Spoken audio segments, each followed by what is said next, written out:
two, one. Hello. With a little luck, we should be live. Can you check that, Rojo, and see, make sure that it's coming through live there? We should be live. I'm here sitting in the ashram, and Michael DeMaria is with me. He lives in Pensacola, about 50 miles away from here to the east. And I don't remember when and where Michael and I exactly met. It's live? Okay, good. We just like to double check that the download is coming okay, and we are there.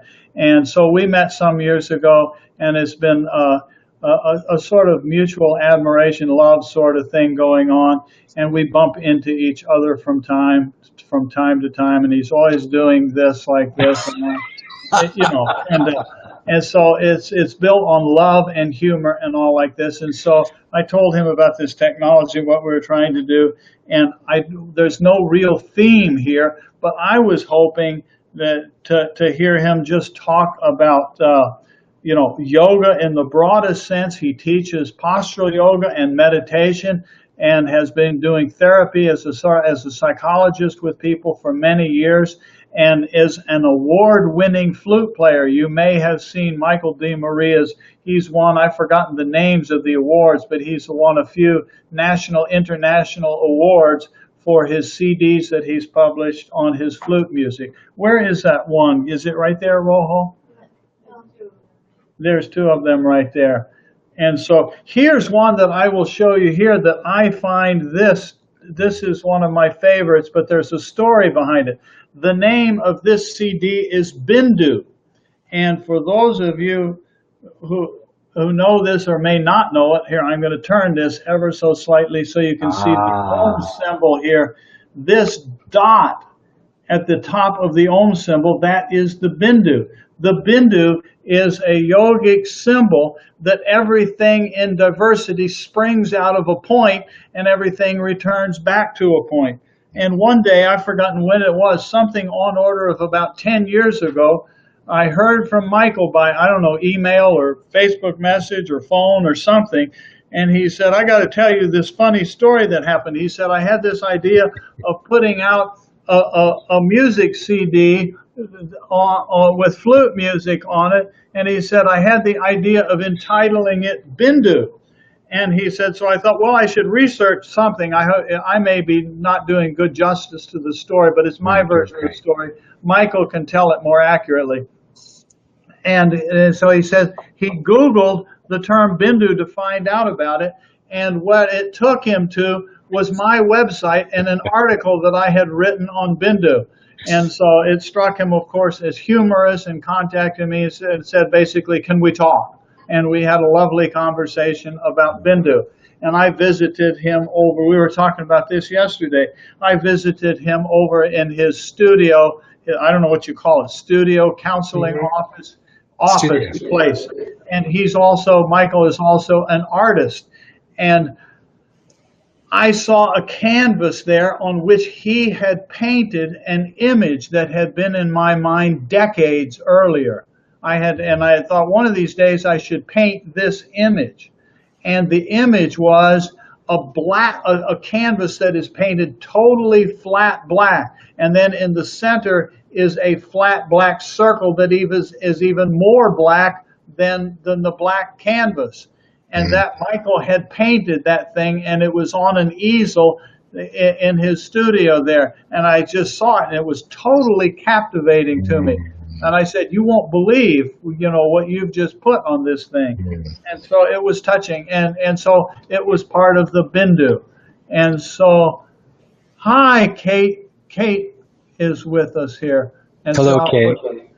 And Kate is somewhere in California. I have forgotten where. Type in the box where you are if you want, Kate. And I'm going to put this show on here. I'm going to show Michael DeMaria's name and my name. And I'm going to be quiet. That's my introduction of Michael. And so I don't know what we're going to talk about and he's going to talk about, but I want to hear from him. And I'm sneaky. See, I'm the one who's in charge of this broadcast. So get ready, everybody. I can do this. I can shrink me and make him big. And that puts the camera and the spotlight on him. And now you have to talk. San Diego is where Kate is. Hello, And Kate right. from San Diego. Thank you for that introduction, Swami Jay. Thank you so much. That was so meaningful to me, and it's such a joy to be here with you. And I so enjoyed connecting with you at the ashram yesterday with Swami Matri and Doc. I always forget her abbreviated Rojo. She's Doc right here. Rojo. Hey, There. Doc. Hi. Hey, Doc. It was so great hanging out with you yesterday. So wonderful. So, goodness, I love those stories, and it's so true. First off, it's just so wonderful to be here, and so many times over the last, I don't know how long you've had that website, but at least 15 years that I've been typing in when I have like a question, particularly a deep question like about Bindu, and SwamiJ.com pops up first in Google. It's amazing to me when I first found, because I was reading your website before I realized that you lived 50 miles away from me, which was just such a treat. And of course, you know that the walks we've had, the talks we've had, and particularly the power of understanding and experiencing the yoga nidra from you was life-changing for me and helped me experience my own bindu, my own drop point. It was somewhere back here on our bald heads, that this movement between the formless and form, between unity and multiplicity, has been just so profound. And of course, the irony that's not lost on me is, of course, the music is a creative aesthetic interpretation, because ultimately that point is beyond description, beyond form, which includes even music. Even though music is a much subtler form, because it's always moving and shifting and changing, and one of the reasons we love music. But at that deepest level, we're moving into that deep stillness and silence. So yes, as a teacher of yoga and meditation, for me, so much is how can I help people experience or bring them closer to that deep experience of the individual soul, the jiva, and the universal soul of Atman, and that experience of that oneness. And of course, we can only create the opportunities for that to arise. We can't make it happen, but we can create the conditions where it's more likely to occur. And your teachings and particularly your Yoga Nidra have been a huge part of creating the right conditions for my own experiences to deepen. So I thank you for that. I'm happy to know, if I may add, Michael, that we finished the Yoga Nidra Udemy course today and submitted it for approval with the Udemy people, and it should be live online either tomorrow or Friday. And so we're pretty excited about that. It's our 11th course that we have online, and they're very fun to put together. And so the timing for everybody, it was fascinating that Michael came by and visited last night. And for one of the first things he mentioned was the effect of the Yoga Nidra practice with him. And I said, boy, the timing of this is fantastic. Here you are, you show up, and I said, we literally just recorded the last video presentation about 2 hours before you came. And so I don't know what we do with that synchronicity. It's probably meaningless, but you never know. And so anyway, today is the day. So beautiful, and I will be checking it out very soon. And I want to say to those out there, and of course most probably have experienced this, but I have really spent, at least the last decade and a half really exploring lying down meditations throughout the world, including all kinds of forms of Yoga Nidra, and worked with all kinds of teachers. And I continue to find your particular Yoga Nidra CD for extreme relaxation the best. And I say that to your soul, not your ego, of course, but to me it is genuine transmission. The amount, and we talked about this, for me as a musician, I'm always listening. I'm really listening more than playing, and I feel that I'm simply being played more than playing if I'm really in a space where allowing the silences and allowing the notes to arise and return to that silence, that I'm playing a duet with silence, or I should say silence is perhaps playing a duet with me. And there's something about the very, and as you say so often, which many people don't get out there, is that yoga nidra are not the steps that you're guiding people to. It is the state in which those should be stepping stones to, and not to confuse that. And so this practice, though, when it's, you're kind of inviting that ground, that formless ground to arise. And the silence and the stillness is just so critical for that, as we talked about yesterday, to unearth the samskaras, to reach these deep habit patterns of the mind, the heart, the deep unconscious patterns that we have to write. And that's why I love that you have the images in the back there, because it's so powerful. And as a psychologist, I can have people talking all day long, but if I can't get them to quiet that conscious mind and can't get them to step back from the conditioned mind to begin to drop into this larger spaciousness, there's no real change that occurs at a fundamental level. And that's at a being level. Change occurs, as we both know. It occurs Absolutely. at the deepest level. So thank you very, very much for your kind comments about what I'm doing and trying to do and the yoga nidra. And so very kind. It's heartfelt.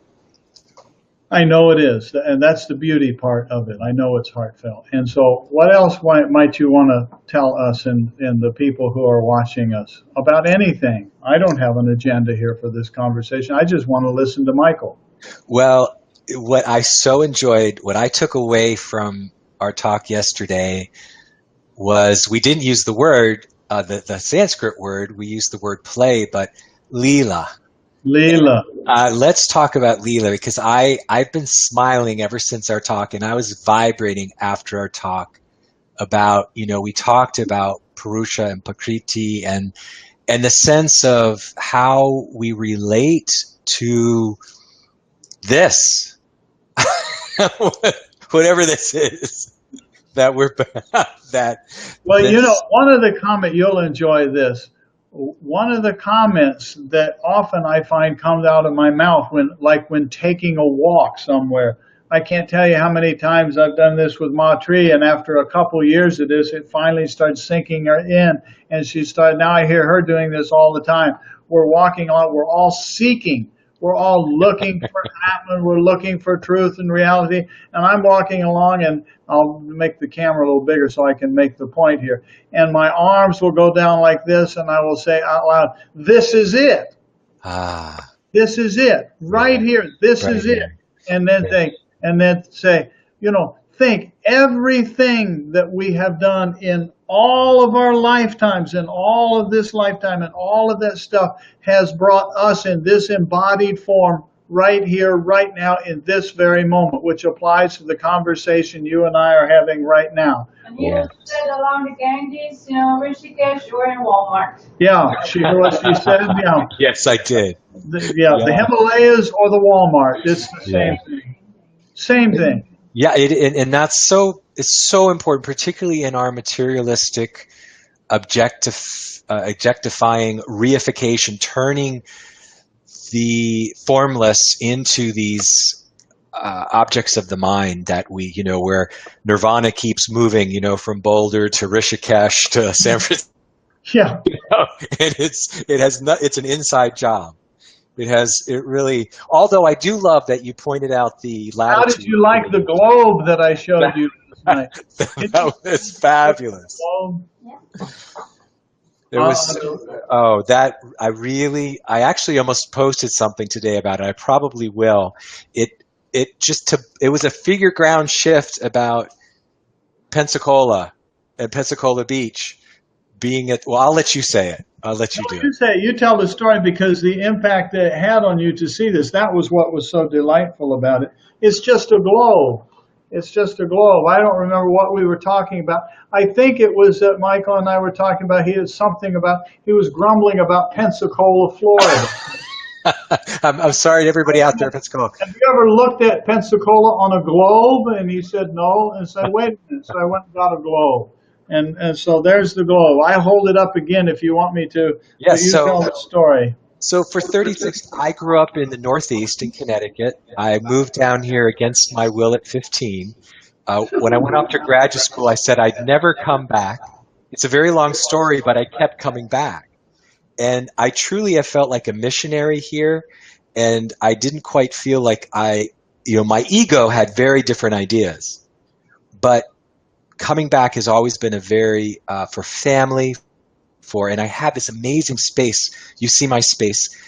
I love that Gulf of Mexico. There is something energetically that's powerful. My meditation teacher of 36 years, Bill Michaelis, is here. You're here. I have one of my soul midwives, Yolanda Reed, is here.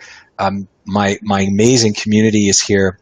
But when you said that we lie at the same latitude as the pyramids and Rishikesh, it was like, wow, and I have had people say there's a vortex here similar to Sedona.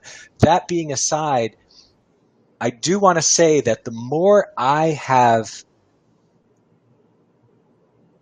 how can I say it? The more I have given birth to my authentic self in the world, sharing as fully as I can, as humbly and authentically as I can, my gifts as a musician, a poet, an artist, teacher, the less Pensacola has figured into the picture. And I have not, that issue that I was grumbling about has melted away 99% of the time. It'll pop up. But it was so much fun to be able to add that little piece to it. Because I've loved that you actually are not going to Rishikesh anymore, and that you're staying more. You go to Netherlands, but that you spend more time here now. Yeah, it's kind of turned out that way. Well, this body is getting old. It's now, bodies break; they don't last forever. This body is now in year number 69.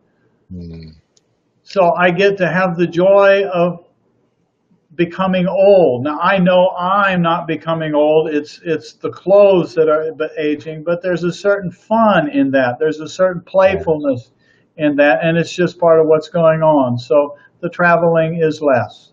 I love that. And one of the images I use, because I do think of it as an earth suit, and I love the image, the Native American idea of the soul's journey through life is going down a canoe down a river you've never been down before.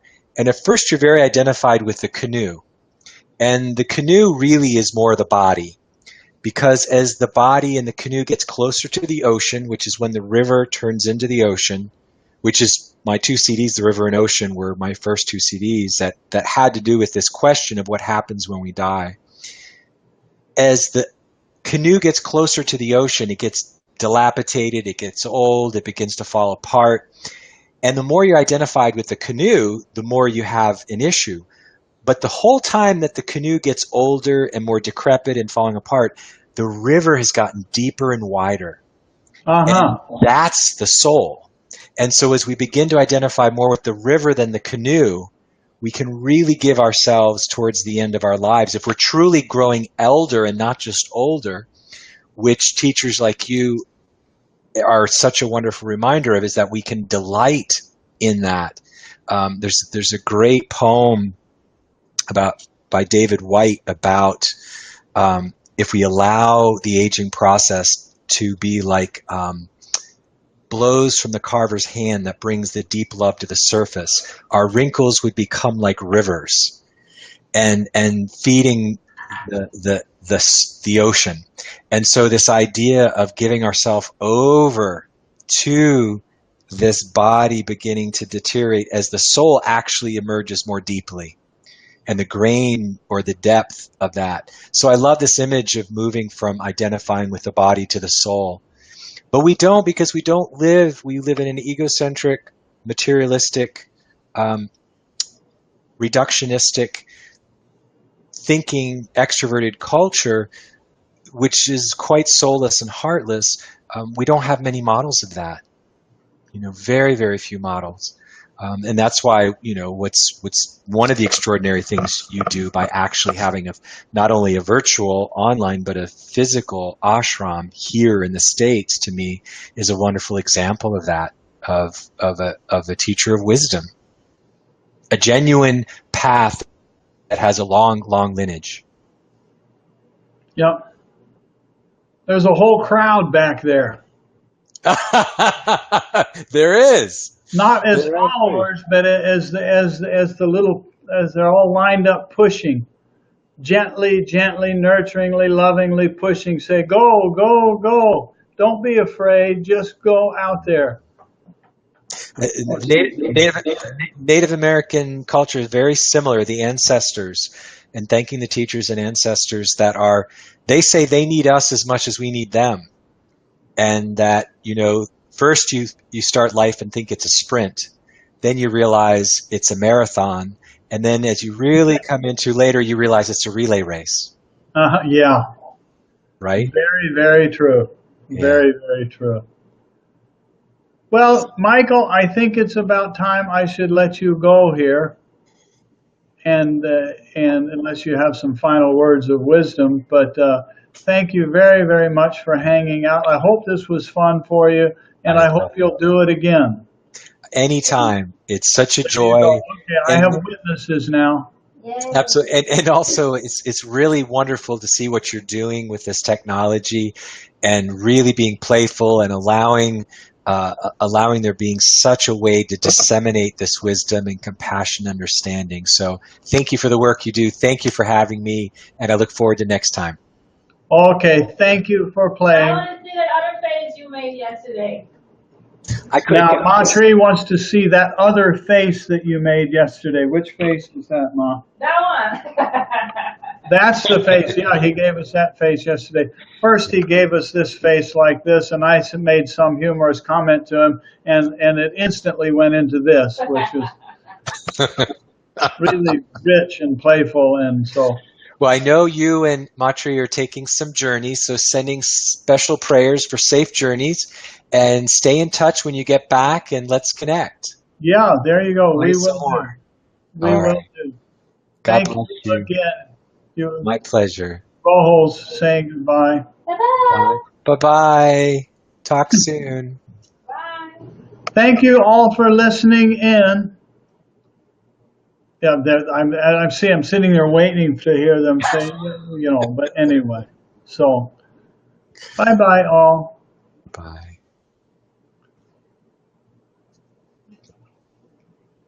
Let's be proper here. Let's be proper.